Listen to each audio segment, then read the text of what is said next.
Recuerdo que era un día que había una tormenta enorme y justo cerca de donde yo estaba habían estos mástiles de madera donde atan las barcas y de pronto en medio de aquel momento huracanado pues un pájaro se posó en la punta de este mástil. Entendí que para mí aquello era la mejor imagen de escultura, un lugar al que siempre puedes volver. La escultura es la relación de lo material con lo inmaterial, de lo visible con lo invisible.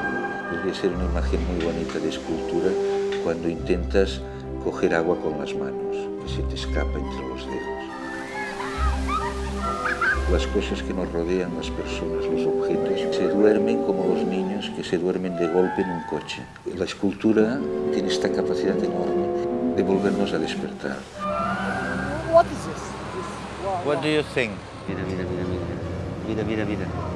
¿Ves? Una comunidad, una sociedad necesita iluminar esta vida interior que nadie nos ha contado que teníamos.